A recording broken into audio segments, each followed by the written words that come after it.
नमस्कार साथियों।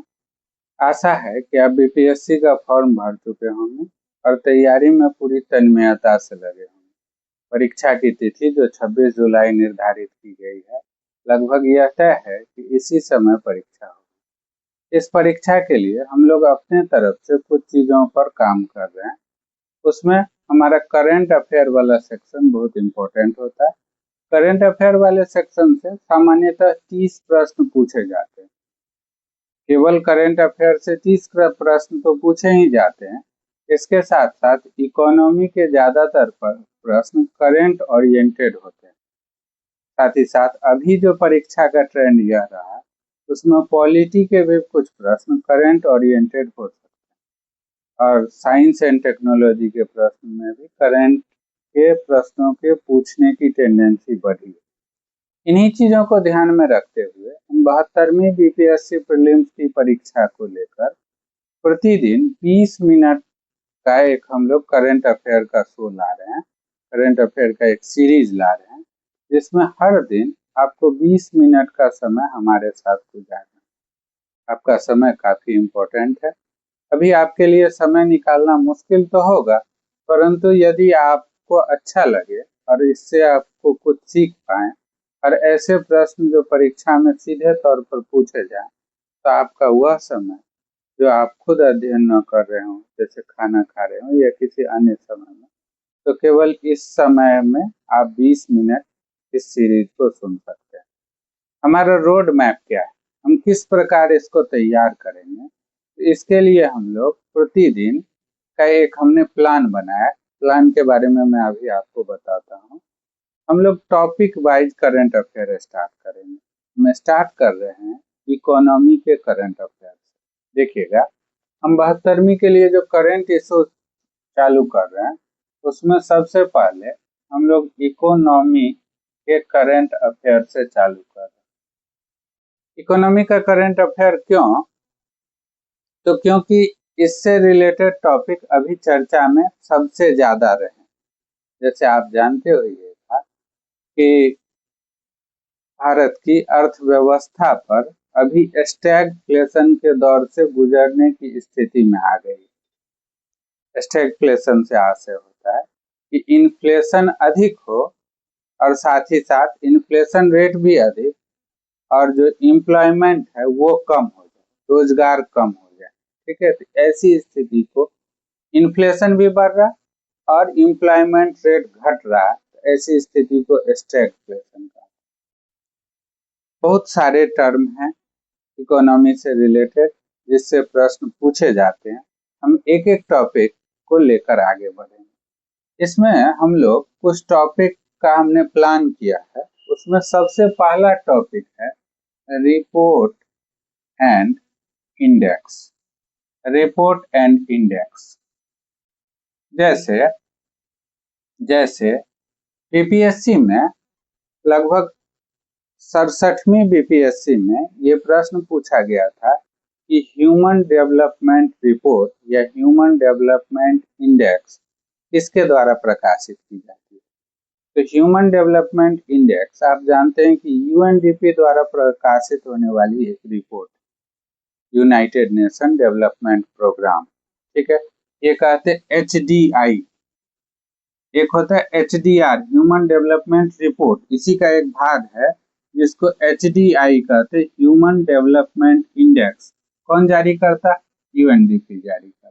ठीक है, यूएनडीपी के द्वारा जारी किया जाने वाला ऐसा क्वेश्चन पूछा गया था। ऐसे ही एक क्वेश्चन अभी एईडीओ के एग्जाम में, अभी जो पेपर कैंसिल हो गया, उसमें पूछा था कि global innovation innovation index, global innovation index ये किस कौन सी संस्था जारी करती है? तो आप जानते होइएगा, वीपो, वर्ल्ड इंटेलेक्चुअल प्रॉपर्टी ऑर्गेनाइजेशन। ये हो सकता है कि और आने वाले किसी एग्जाम में भी पूछा जाए। वीपो, जिसको वर्ल्ड इंटेलेक्चुअल प्रॉपर्टी ऑर्गेनाइजेशन कहते हैं, इसमें भारत का रैंक 38वां। इस बार भारत का रैंक जो है वो 38। हमेशा इससे प्रश्न पूछे जाते हैं, तो हम लोग एक एक करके पढ़ेंगे।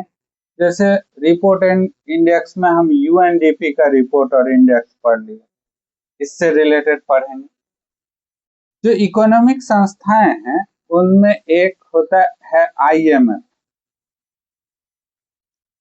आईएमएफ का एक बड़ा ही फेमस रिपोर्ट है जिसको वर्ल्ड इकोनॉमिक आउटलुक कहते हैं, वर्ल्ड इकोनॉमिक आउटलुक। ये संस्था, जैसे वर्ल्ड इकोनॉमिक फोरम, हम किनका पढ़ेंगे उससे रिलेटेड बात, अभी बस आपको एक ओवरव्यू दिया जा रहा है कि हम क्या पढ़ने वाले हैं। सबसे पहला सेक्शन जैसे रिपोर्ट एंड इंडेक्स, इसमें जैसे यूएनडीपी का, आईएमएफ का, डब्ल्यूईएफ का, ओईसीडी का, मान लेते हैं कि हमारा अंकटाड है, इन सारी संस्थाओं का, जैसे हमारे यहाँ अटल इनोवेशन मिशन है, ठीक है, अटल इनोवेशन मिशन नीति आयोग जारी करती है, यूपीएससी में भी ये क्वेश्चन पूछा गया है। और अटल इनोवेशन मिशन में इस बार बिहार से संबंधित भी कुछ विशेष बातें बताई गई है, उनके बारे में हम लोग जानेंगे। जैसे नीति आयोग कुछ रिपोर्ट जारी करती है, जैसे अटल इनोवेशन मिशन। तो हम लोग सबसे पहला सेक्शन रिपोर्ट एंड इंडेक्स वाला सेक्शन जानेंगे, ठीक है। इंपॉर्टेंट है, 1 से 2 प्रश्न आप निश्चित तौर पर रखें, इससे पूछा जाएगा। अगला है पीरियडिक लेबर फोर्स सर्वे।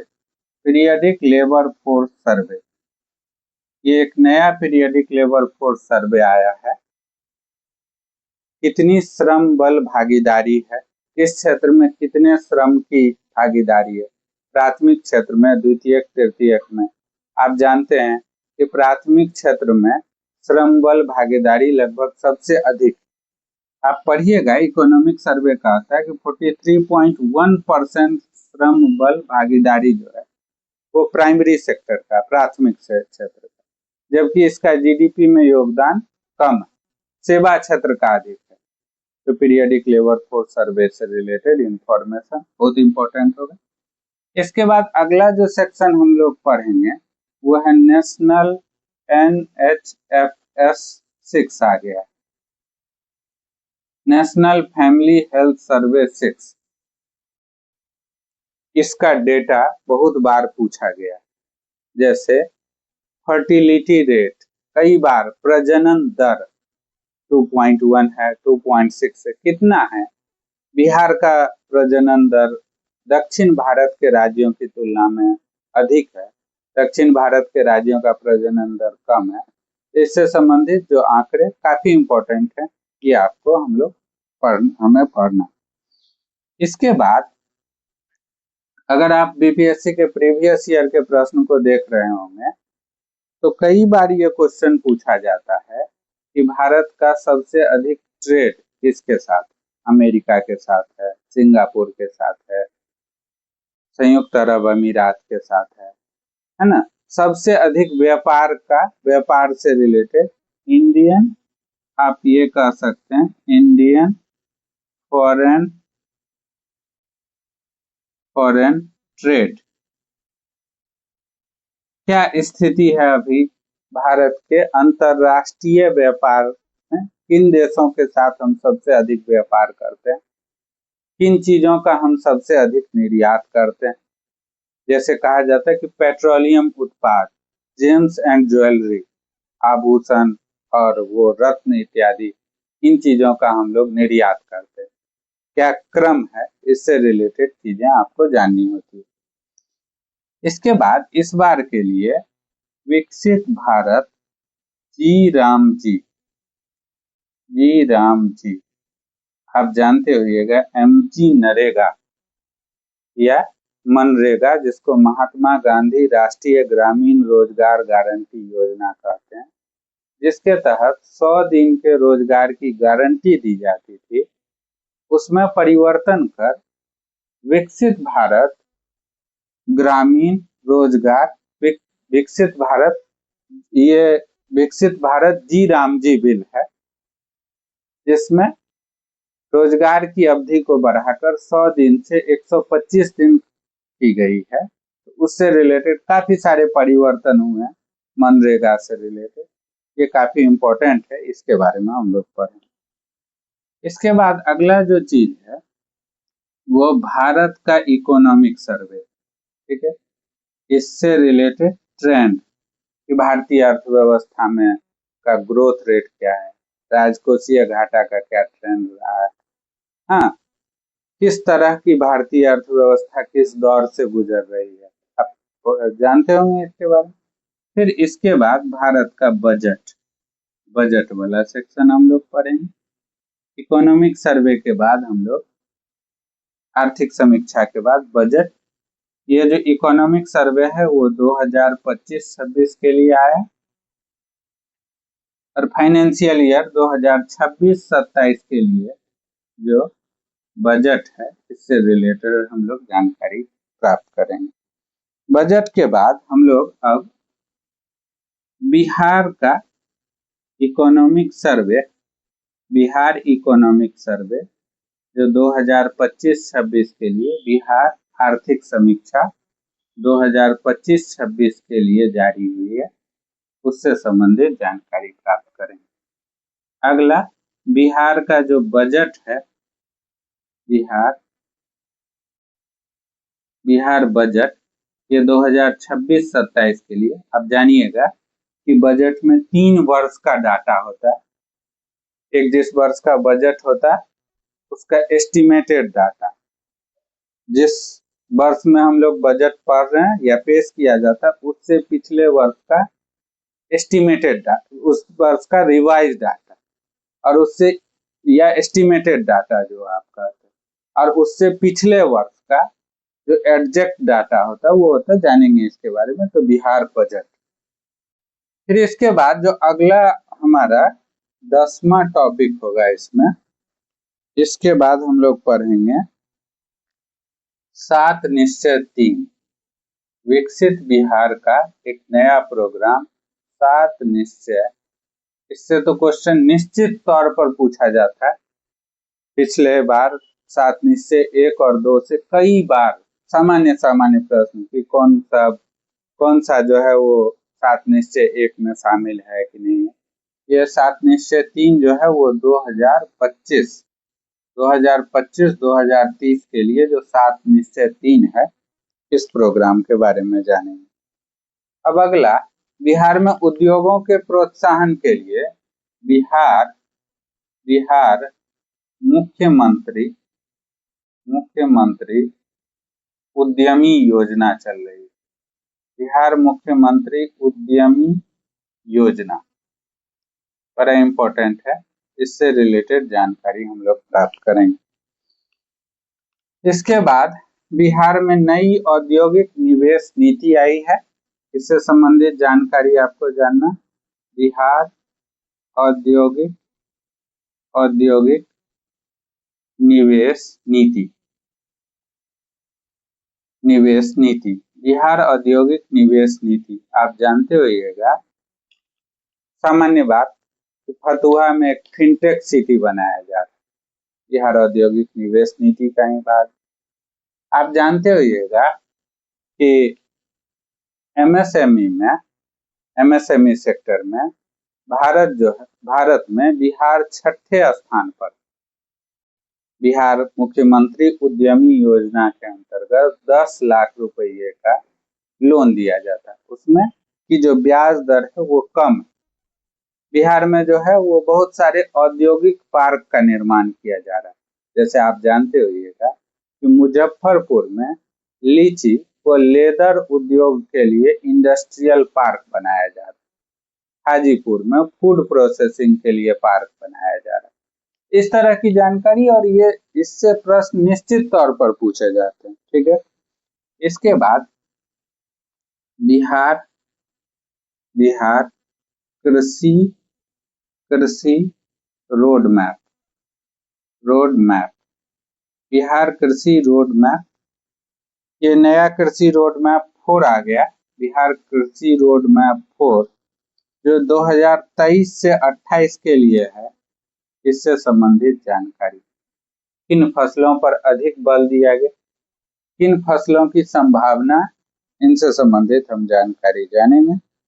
और इसके बाद जो हमारा इन्फ्लेशन से रिलेटेड, इसके बाद हम कहें तो एक बड़ा इम्पोर्टेंट है, यह है प्रधानमंत्री पीएम धन धान्य कृषि योजना। बहुत इम्पोर्टेंट है। इसमें लगभग 36 योजनाएं, 11 मंत्रालय है शामिल इसमें। 100 से अधिक जिलों में इस योजना पर क्रियान्वयन चल रहा है। हम यहाँ लिख रहे हैं 14वां जो टॉपिक है हमारा, यह है प्रधानमंत्री धन्य धान्य कृषि योजना। इसी में जानते होइएगा आप, एक योजना है पीएम किसान, आर्थिक सहायता दी जाती है। इसी योजना का उदाहरण के लिए हम लोग कर रहे हैं, आर्थिक सहायता 2000 रुपये प्रति 3 माह पर एग्रीकल्चर लैंड रखने वाले व्यक्तियों को दिया जाता है। कृषि भूमि धारक को यह सहायता राशि दी जाती है। बहुत सारे राज्यों में इसके अतिरिक्त भी आर्थिक मदद किया जाता है। जैसे आप एक चीज पढ़े होइएगा, ये बीपीएससी में भी पूछा हुआ, पीएम कुसुम योजना। सोलर पंप लगाते हैं, कहा जाता है कि अन्नदाता को ऊर्जा दाता बनाने की योजना। सोलर पंप लगाते हैं खेतों में, सोलर पैनल लगा के सोलर पंप लगाने की जो विधि है, जो योजना है, उसके लिए वो पीएम कुसुम योजना है। बीपीएससी में पूछा गया था यह क्वेश्चन। ये प्रधानमंत्री धन्य धान्य कृषि योजना में शामिल हो गए। ऐसे ही एक योजना ऐसे आप जान लीजिए, प्रधानमंत्री फसल बीमा योजना।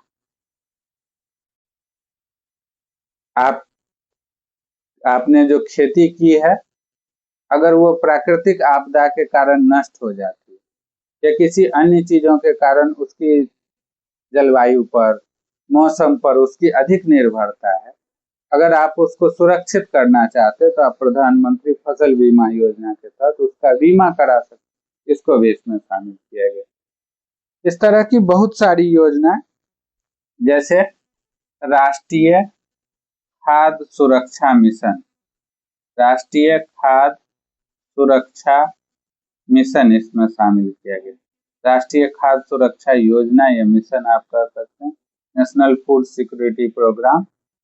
इससे तो कई बार क्वेश्चन भी पूछा गया है कि one nation one ration card पूछा गया था कि कौन से खाद्य एवं खाद्य एवं उपभोक्ता मामले के कौन से मंत्री थे जिन्होंने one ration one card, Ramvilas Paswan के टाइम में ये आया था। ऐसा क्वेश्चन पूछा गया, साधारण क्वेश्चन पूछे गए थे। अभी क्वेश्चन की प्रवृत्ति थोड़ी गहरी हुई है, तो इसके अंदर से भी क्वेश्चन पूछा जा सकता है। तो इससे संबंधित बात है। और एक और जो आपको अंतिम में, ये इन्फ्लेशन से संबंधित, जैसे हेडलाइन इन्फ्लेशन, अभी विश्व में हेडलाइन इन्फ्लेशन का बढ़ा, हेडलाइन इन्फ्लेशन जो है वो इंक्रीज किया। इन्फ्लेशन से आशय होता है कि वस्तु के मूल्य में किसी समय अंतराल में जो वृद्धि होती है। आप देख ही रहे हैं हमारे आसपास जो इन्फ्लेशन है, जो महंगाई है, वो बढ़ रहा है। तो इन्फ्लेशन से संबंधित डाटा आपको अंत में, ये इकोनॉमिक करंट अफेयर में inflation related data, inflation related data, ये काफी इंपॉर्टेंट है। इन चीजों के बारे में हम लोग इकोनॉमिक करंट अफेयर में पढ़ेंगे। अगले 15 दिनों तक हम लोग इकोनॉमिक करंट अफेयर को पढ़ने वाले, इकोनॉमी से रिलेटेड करंट अफेयर।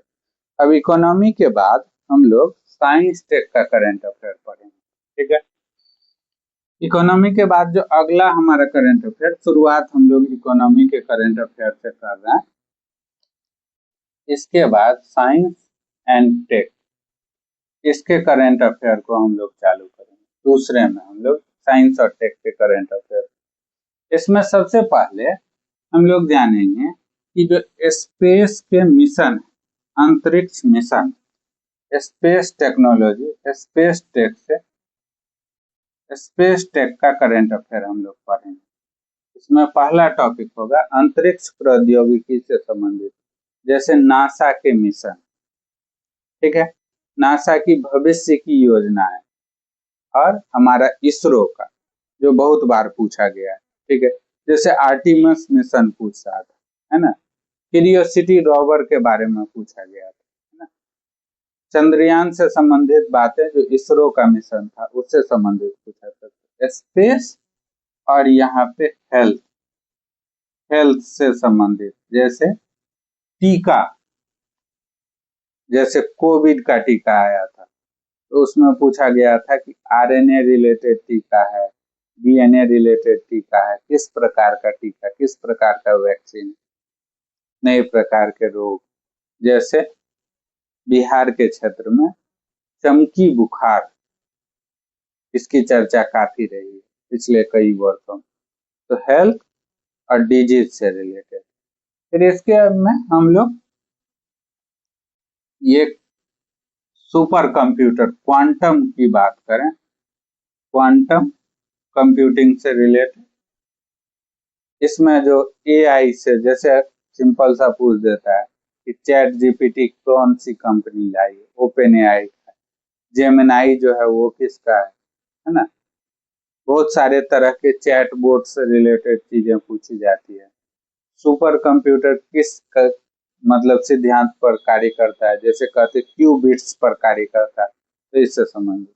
तो और भारत के सुपर कंप्यूटिंग मिशन, जैसे परम शिवाय, आईआईटी बीएचयू इत्यादि में बहुत सारे सुपर कंप्यूटर लगाए गए, तो उनसे संबंधित।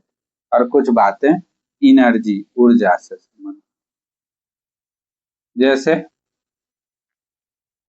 अभी डिफरेंट डिफरेंट तरह के सेल आ रहे हैं, लिथियम आयन बैटरी से रिलेटेड बात है ना, lithium ion battery, hydrogen fuel cell आ रहा है, ठीक है।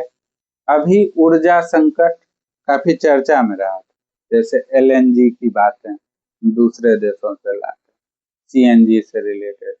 आप ऐसे ये समझ लीजिए, एक चीज होता है एलएनजी, एक है पीएनजी, पाइप नेचुरल गैस, जो एक होता है आपका सीएनजी, कंप्रेस्ड नेचुरल गैस। हाँ, बहुत सारी चीजें इससे रिलेटेड, हम इनके बारे में जानेंगे, लेकिन हम लोग एक एक करके जानेंगे। तो साइंस टेक वाला, इसके बाद हम लोग चालू करेंगे इंटरनेशनल करंट अफेयर, इंटरनेशनल जो सेक्शन है, इंटरनेशनल करंट अफेयर का सेक्शन है, उसके बारे में हम लोग जानेंगे। फिर इसके बाद चौथा आपका होगा नेशनल, इसके बाद हम लोग नेशनल करंट अफेयर पढ़ेंगे। इसमें राष्ट्रीय घटनाएं, राष्ट्रीय पुरस्कार, इसके बाद जो है वो बहुत सारी चीजें, नियुक्ति से संबंधित बातें, अपॉइंटमेंट से संबंधित, इसमें बहुत सारा टॉपिक है, उसके बारे में जानेंगे। इसके बाद हम लोग स्पोर्ट्स, स्पोर्ट्स यानी खेल से संबंधित महत्वपूर्ण जानकारी, जैसे अभी आईपीएल हाल ही में संपन्न हुआ है ना, तो उनसे संबंधित भी चीजें पूछी जाती है। और इसके बाद हम लोग बिहार का जो करंट अफेयर है, Bihar current affair, Bihar special current affair, इस सेक्शन को हम लोग करेंगे। आने वाले अभी से, यानी कल से 8 जून से जो आपका समय है, अभी लगभग 49 दिनों का समय है, तो हम लोग 8 जून से आने वाला समय मान लीजिए कि 22 जुलाई तक, लगभग 45-46 दिनों तक, लगभग 45 तक, प्रतिदिन 20 मिनट का समय आप इन चीजों के साथ गुजार सकते हैं। आपका ऐसा समय जो आपके सामान्य उपयोग में ना आता हो, उस समय इन चीजों से रिलेटेड आप वीडियो को देख सकते हैं, तो आपको निश्चित तौर पर इसका फायदा होगा। हम आने वाले लगभग 45 दिनों तक, यानी लगभग 900 मिनट, यानी लगभग 15, ये इतना अगर मिनट है तो लगभग 15 घंटे का हम लोग एक प्रोग्राम सोचें, जिसमें इन चीजों पर हम लोग काम करेंगे। आप चाहें तो इससे संबंधित जानकारी के लिए आगे जुड़े रहें।